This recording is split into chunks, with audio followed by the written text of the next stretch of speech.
Welcome to our webinar with the Green Moustache. We have Dr. Nicolette Richer here with us.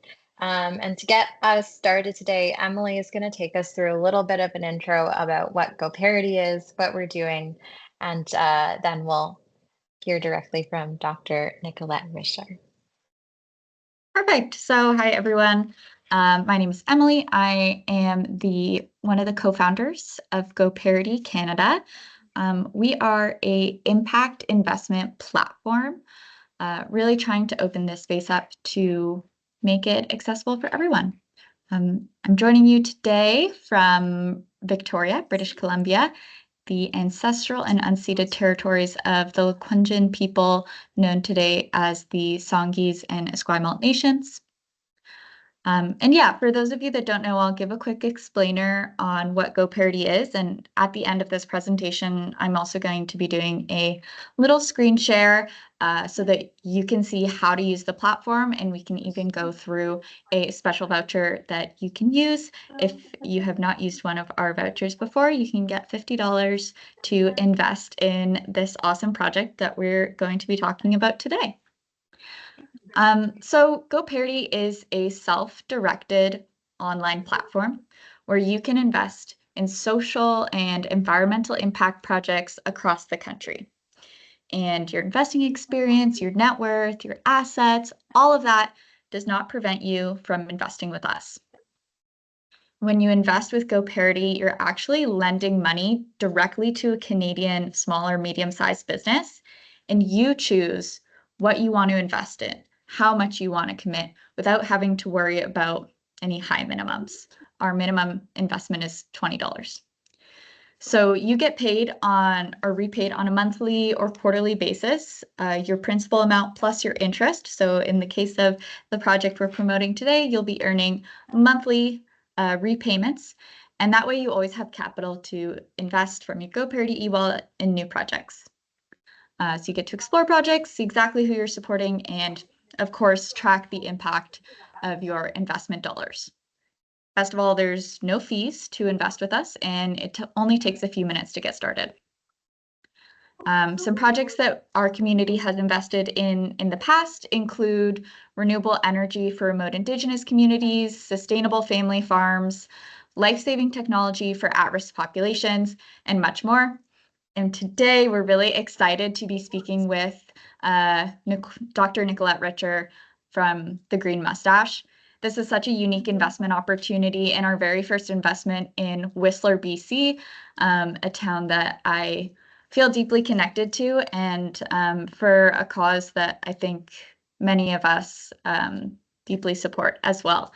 So I'll let Nicolette kind of introduce herself and take it away. Hey, wonderful. Hi, everyone. It's really a pleasure to be here, and we're really excited about this project with Goparity. It's our first time that we've worked with them, and it's such a beautiful platform, and so glad to see an organization like this that's working with small and medium-sized businesses to be able to offer lending at really low interest rates. So I just want to start off by saying thank you, Goparity, for doing the work that you do, which allows businesses like ours to continue and to thrive. So with this project that we're doing, we have been a collection of restaurants since 2013. We franchised, we survived COVID, we came out the other side, which a lot of restaurants didn't. But what this experience over the last 13 years has showed us is that many restaurants need help, especially when it comes to learning how to cook healthy food. And so we're expanding on the consulting side of our business now, where we're going to be training restaurants on how to prepare meals that heal people versus generally making meals that don't heal people. And what I mean by that is I'm a chronic disease reversal specialist first, and I've been doing this work for 20 years. And I work with individuals all over the world, their GPs, send their patients to us. They have chronic diseases. They're taking medications for all sorts of chronic diseases. I work with over 150 of them. And many of you are familiar with them: diabetes, heart disease, infertility, autoimmune disorders, all all types of chronic conditions. And we reverse those conditions by teaching people how to return to food as medicine. And really what this means is we're helping them to decolonize their plates. We've only been eating these unhealthy foods for about the last 150 years, but unfortunately it's taken us from a state of not seeing chronic disease in communities to seeing chronic diseases plaguing Western countries. So within that, we see restaurants as being really the organizations that can create the change that we need to see in the world, because they're buying the produce, they're preparing the produce, they're putting it on the meal, you are buying it, and then you're eating it. But what happens in that time is the chefs are preparing the foods in really unhealthy ways, tons of excess sodium, refined oils, refined ingredients, and we pay big money for them, huge amounts of money for that. And so we're technically paying to make ourselves sick every single time we go to a restaurant.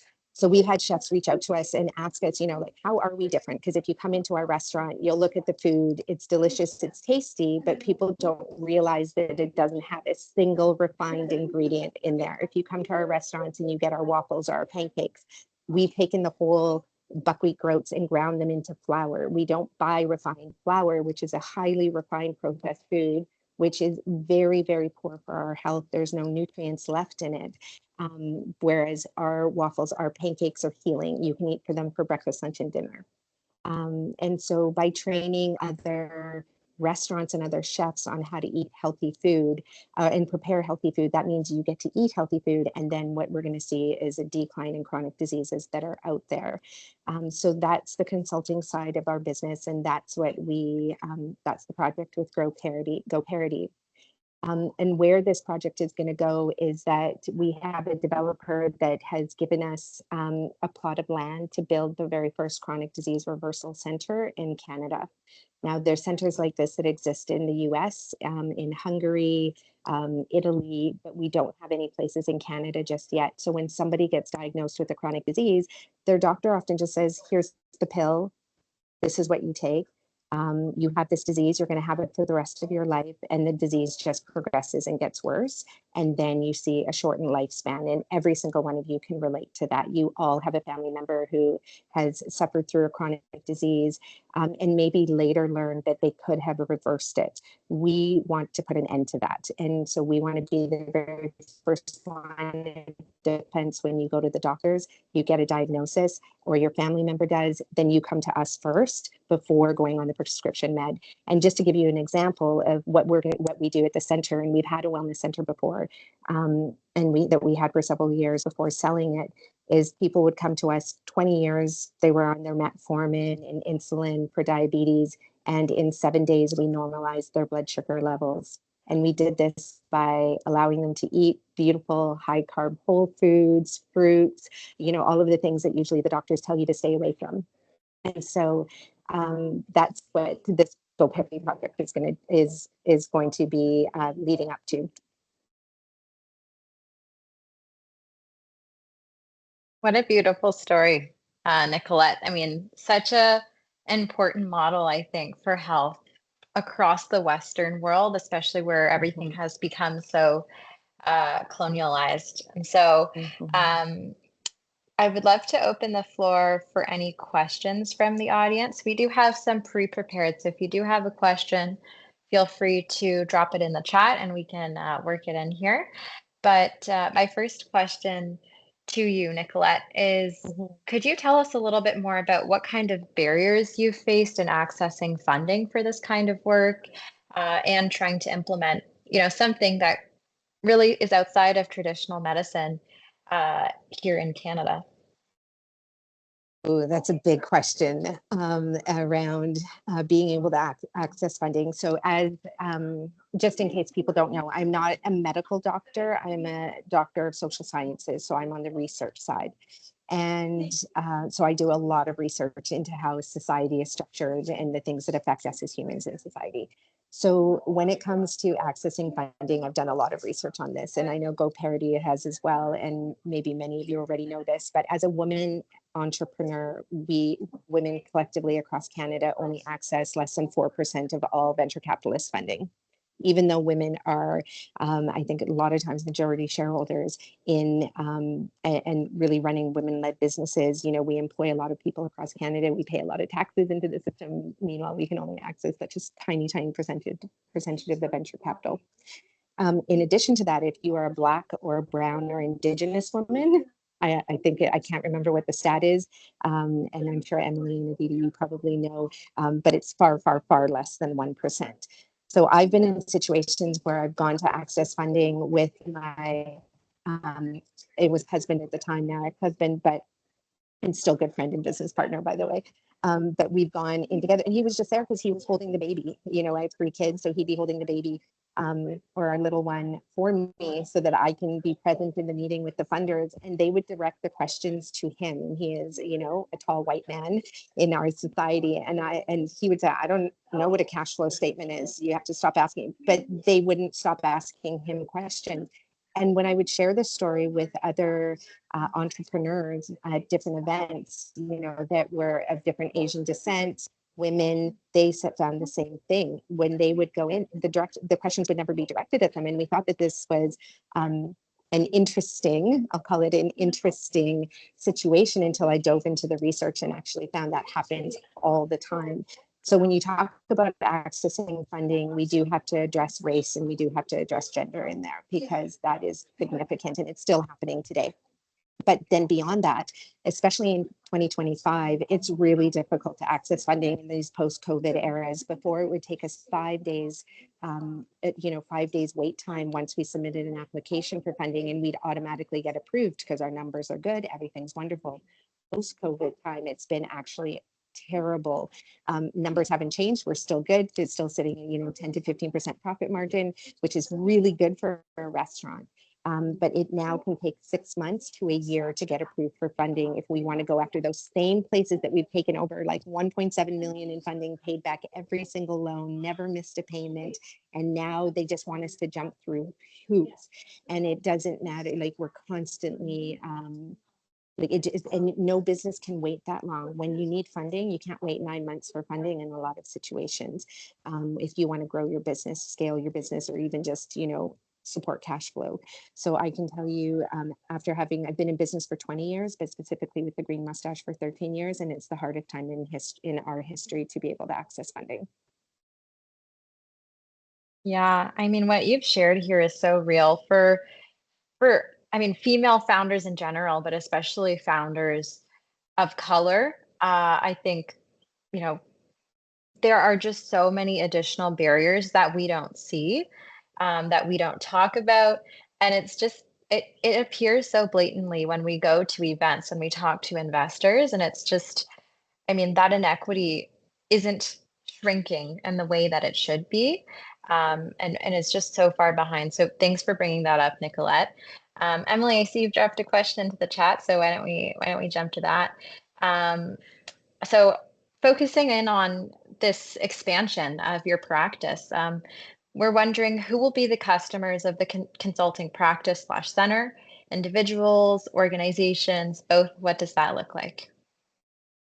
Beautiful. So they'll be the same customers that we have now. Obviously, we always get new customers because once our clients reverse their chronic disease, get off their medications, they get off disability in many cases and are actually able to go back to work. So they return to being beautiful tax-paying citizens.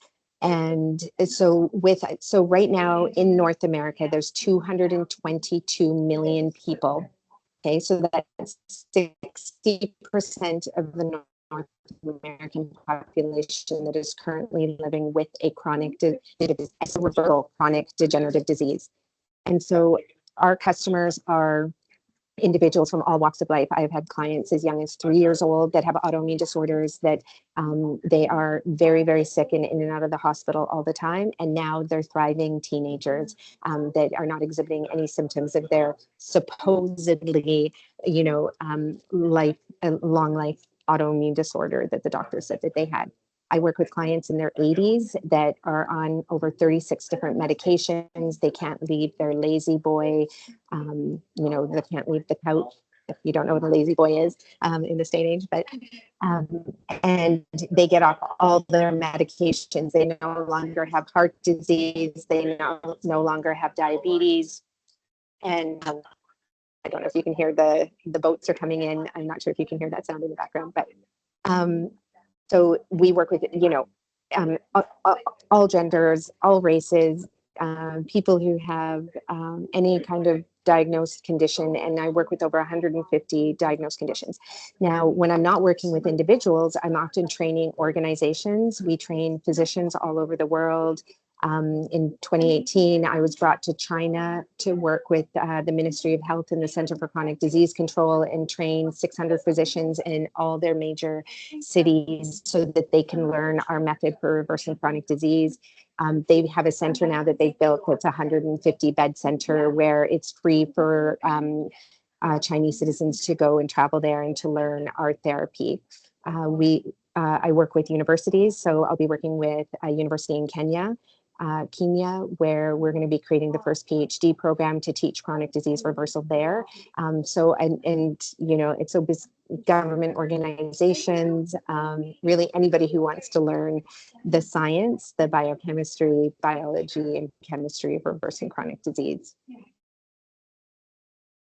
That's amazing. Yeah, thanks for bringing a bit more light to an understanding, I guess, to the practice. Just a kind of follow-up question. I love seeing your face light up as you're speaking about this and speaking about how important it is to be helping people and seeing real results in extremely fast times. Like, you said something that people have been dealing with for years. You see results in a reversal in 7 days, right? Like bringing diabetes blood sugar levels back to normal levels. That's amazing. What would you say is the most exciting part of this next step that you're taking? What are you most looking forward to about it? Oh, I feel like all the work that we have been doing to date is for this very moment. And I don't think we could have gotten here without COVID. And what I mean by that is I think COVID woke up so many people to the fact that if you had all of these comorbidities, you had a higher chance of not surviving COVID. So if you had diabetes, heart disease, everything. So a lot of people did start to learn about lifestyle medicine, which is ultimately what I teach, is lifestyle medicine. And right now we're in exciting times because we have access to the internet that, in ways that we've never had it before. People are using AI, to put in their diseases, their diagnoses, and then, finding like, what are all the things I should do when I get diagnosed with diabetes? And I can tell you hands down, 100% of the time, the answer will be, you need to eat more vegetables and fruits. And of course, people don't know how to do that. And so that's where we come in. We can teach you exactly how to do it, how to prepare the foods, how to make the foods, how to make them tasty. And so expanding this consulting arm is great because when I started doing this 20 years ago, people would say, what is food as medicine? And ultimately what we're teaching people is how to decolonize their plates. And even 20 years ago, not a lot of people knew what colonization was. They would often ask me, like, why do you keep using that word colonization and decolonization? But there's been such a change over just even the last 5 years in educating about our history over the last 550 years and how we've also moved away from traditional whole foods to refined processed foods. So what's exciting is that today, it's easier for us to do our work when we call up restaurant owners and chefs. They're like, oh yeah, like teach us how to do this. Whereas before they'd say, oh, our food is healthy. We have the Impossible Meat Burger, or we, and everybody thinks that that's healthy.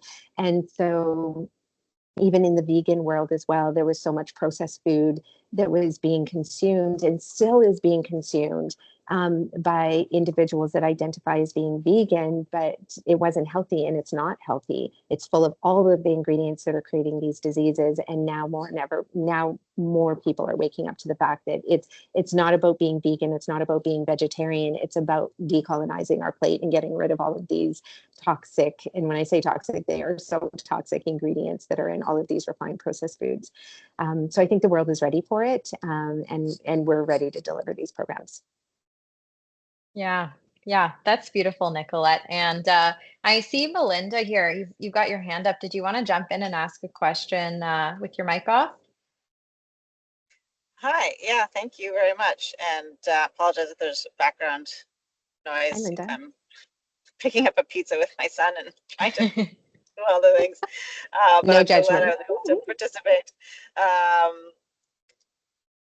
When you're talking, so I work in the affordable housing sector and the sustainable housing sector and decolonizing housing sector. Mhm. Um, and Amazing. Thank land you. back and all of and yeah, decolonization, the patriarchal colonizing systems that we work in have such a the impact, and we link everything to everything, like climate and Mhm. housing and the food we eat, Yes.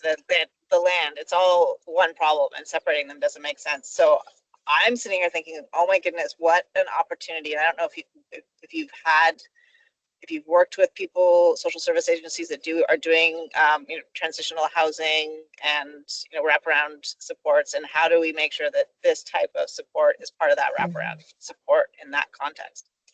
Yeah, I mean, I just want to say thank you so much for doing this work, and for being within and with the beautiful mindset that you have, that we cannot silo all of these. Oh, hi, sweetheart, look at you. Um, and so we cannot silo these, call it industries. You can't separate housing from food. You can't separate food from our education system, but, and our medical system. But, that's what we've done. And that's okay. It's a reductionist approach that most people in society have taken in, all these different sectors. And now we need to see them as all being connected in one. So yes, so the way it works for me is if I get invited in to work in any sector, I say yes. So yes, I can come in and help you. And that's basically why people bring me in, is because I help. I'm a systems thinker first and foremost. So I will come in and I will connect the dots, and people can't see how housing is connected to, agriculture, and how agriculture is connected to mental health, and how mental health is connected to, the next thing and the next thing.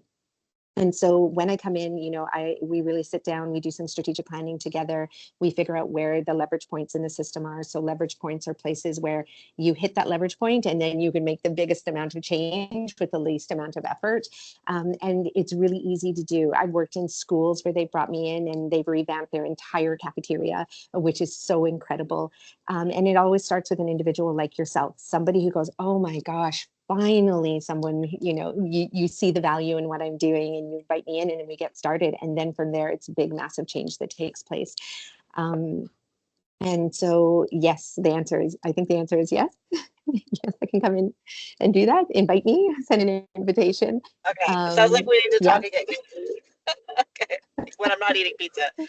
I appreciate the yes. lack of judgment. It's been a long day. Yeah, no judgment. And I see you're a mama, and it's hard in this world when we're working and juggling kids and doing all of that. But that's what I love about what I do, is that I can come into busy families, busy organizations, and the cooking is so easy. And we've made, sorry, I know your son, is that son in the car, child in the car? But Yep. we live in a world of, yes, thanks. So sweet. We live in a world of food porn. And what I mean by that is everybody wants this food that looks amazing, and you have the, gastronomic experience, and everything's about umami, and that's really wonderful, but it's leaving people really sick. Also, studies have shown that people spend hours and hours and hours scrolling their food porn, but nobody actually goes and makes the healthy food that they're scrolling. And then they'll, spend hours doing that, but not actually spending any time in the kitchen at all. To the point that now we have a whole tech industry that a lot of people don't even put kitchens in their homes anymore. So we need to put the brakes on that. And a lot of people won't like what I'm about to say now, but um, I love the feminist movement. Thank goodness for that, for so many reasons. But oh, hot darn it, that feminist movement missed a few steps. We took women out of the kitchen, but we didn't put anybody back in the kitchen. And we need to put people back in the kitchen again. And so we might need, I don't know, 4 adults per child homes, that kind of thing, to be able to do it well. But I don't think that we do. I think that we can it's really simple what we do. We teach families how to cook all their food for 3 days in as little as 45 minutes. And there was a beautiful person we had on our podcast, and I just want to share the line that he used. He reversed his eating disorders. He was always dieting. He was overweight. He had every health condition you can imagine. He was suicidal. And when he finally realized that he was addicted to processed refined foods, he finally decided to eat just potatoes, breakfast, lunch, and dinner for an entire year. And he did that and reversed all of his chronic diseases. Now, everybody's given the potato a bad rap. But he chose the potato because it was the most nutritious thing you could eat, but it was also the most plain thing you could eat. And he said he decided to make his life exciting and his food boring. And that is what allowed him to break all of his food addictions, this addiction that we all have as a society to processed, refined, quick, fast food. Even if it says organic on it, there's still a lot of organic food, vegan food, vegetarian food, like as I said, that's not healthy. So what we want to do is teach people how they can make their life exciting and keep their food exciting and do it in an efficient and affordable way. And, you know, you talked about being in affordable housing. We work with Indigenous communities and Indigenous members that their food budget is like $46 a week in certain communities where they have to drive 3 hours to get a banana. And if they're paying for a banana, it can be $10. And we are able to find solutions to the food crisis that is affecting a lot of these Indigenous communities. So yeah, there is a solution, and we know there is because we've been doing it and living it for the last 20 years. Yeah, thanks for that really beautiful question. Thank you. Loving kind of this nice synergy and energy that's being shared here from two very different areas, but as we said, so interconnected. I see there's a question from Risha in the chat. Risha is actually my mom, and quick shout out, it's her birthday today. So happy birthday. Thanks for joining us. So Happy her question. Her question here is, how did you get your expertise in this field? You know, what inspired you to get started? Yeah, I've answered that question in so many different ways. Because every time I get asked, it takes me further back and further back. So I want everybody to know that I was born so I'm biased, very biased, because I was born in a tiny little African village called Malawi, Chiruzulu in Malawi, Africa. And there's no electricity, there's no running water, it's subsistence farming. I come from a long line of subsistence farmers that probably goes back thousands and thousands of years. And I had the opportunity to go back in 2018 and back to my village where my grandmother in her 90s, you know, was still alive at that time. Her sister, who was like 97, still alive. And what I noticed there is that nobody had, you know, these chronic diseases that plague the Western countries, but everybody lives a decolonized lifestyle, obviously, hasn't been colonized. And everybody looked like Michael Jordan, you know, depending on your age, maybe Michael Jordan, famous basketball player. And everybody looked like Michael Jordan. And it was so fascinating. So I have always learned about food as medicine through my family lineage. When we moved to Canada, my mom always had a garden. You know, we lived on farms. If we didn't live on a farm, we'd go to the farm to get everything that we needed. But where I truly learned about this was in my early 20s when my best friend's dad, he was 72 years old, and he was diagnosed with stage 4 cancer. His cancer had metastasized to his bones, and the doctors did not give him any conventional treatment because they said it was too late. He had been given 3 months to live. So at 72 years old, this man who, you know, had grown up drinking and eating, I was going to say eating pizza, but that's not a dig by any means. Eating, you know, he loved pizza, he loved burgers, he loved eating out. And all of a sudden now he's riddled with cancer. So he changed his diet to a fully 100% organic, plant-based whole food diet. And no refined salt, no refined oil, no refined sugar. He did the full 4 components of the therapy that I teach, and he reversed his cancer. And he lived cancer-free for the next 22 years until he was 94 years old. So I was doing toxicology policy development in government for NRCan, for the province, for local municipalities.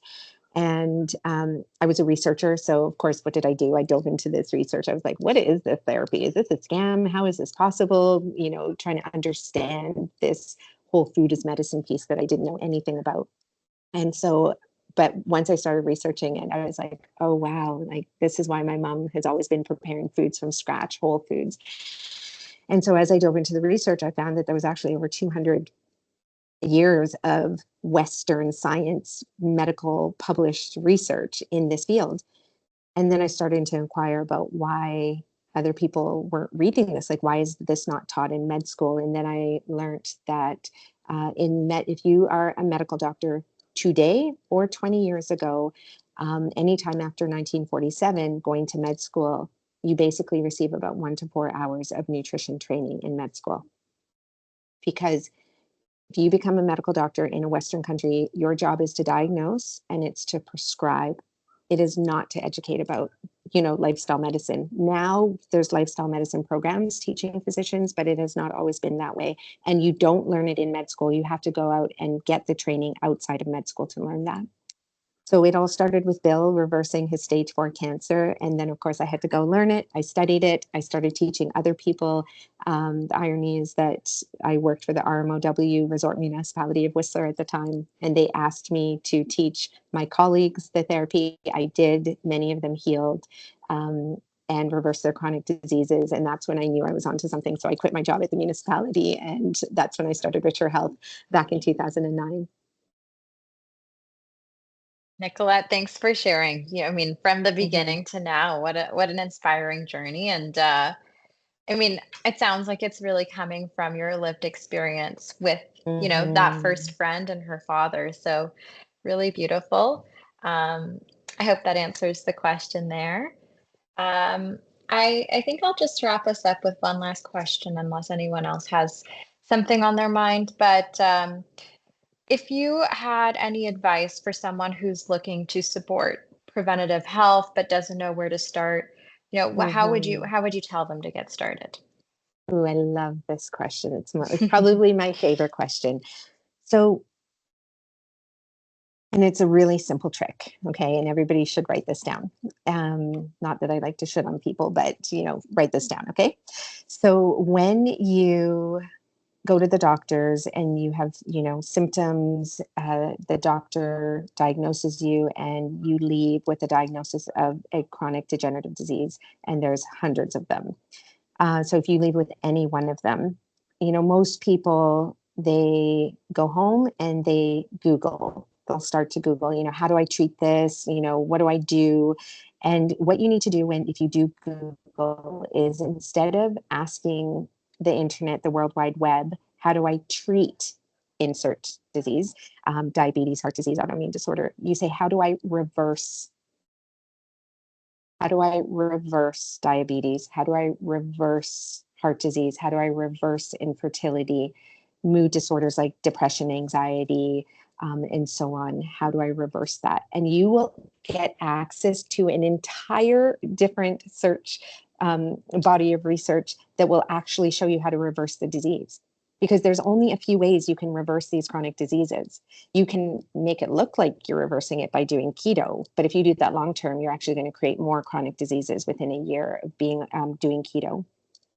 You could try fasting your way out of a chronic disease, but if you just go back to eating refined processed food, you're just going to bring that disease back.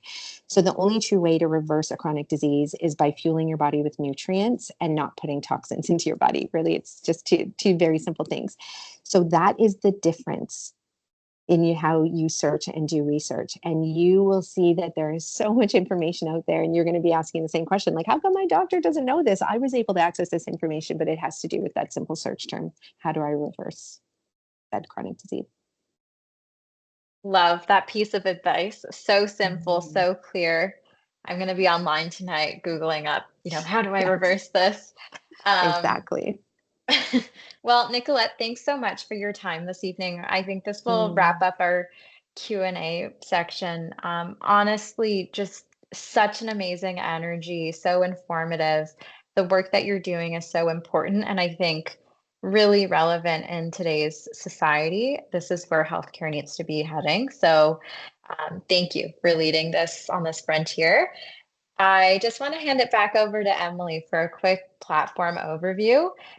For anyone who hasn't used a voucher at Goparity, if you came to this event, we're giving you $50 to invest right now. So Emily, over to you.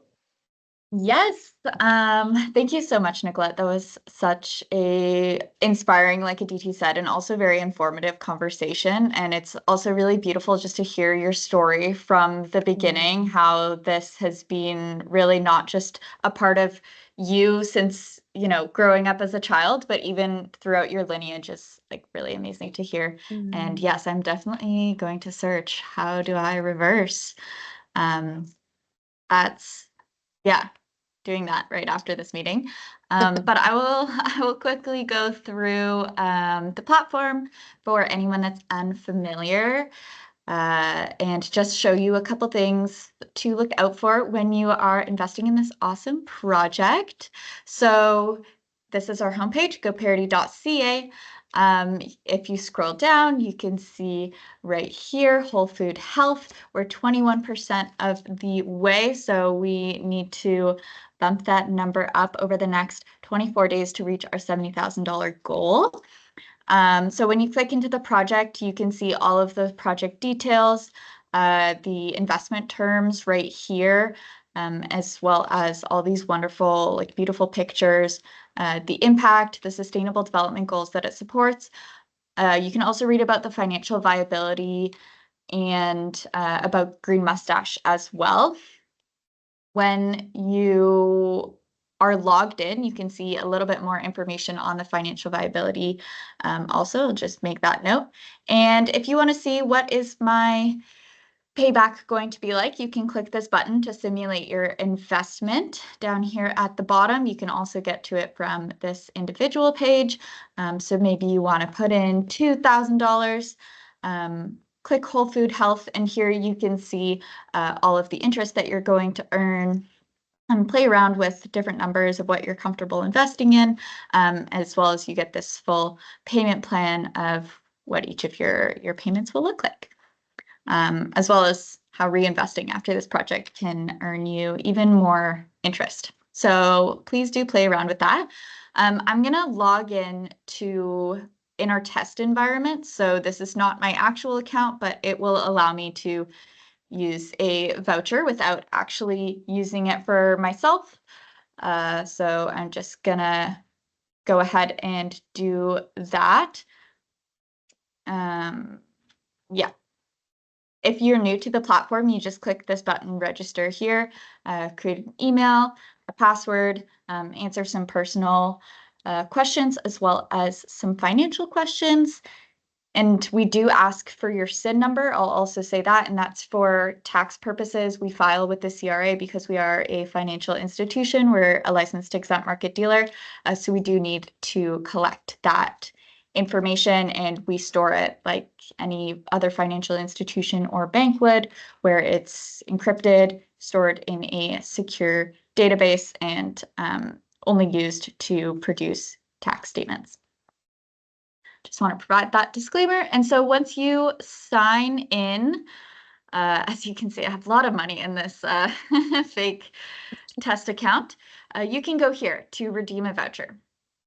So click this button and you can insert the code Green Moustache. With the French spelling. Moustache. Yes. Make sure you're spelling it right. If you're not spelling it right, then the platform will let you know. Okay, and then that means that you can go ahead to investing. Of course, these are test projects, but it would work the same way.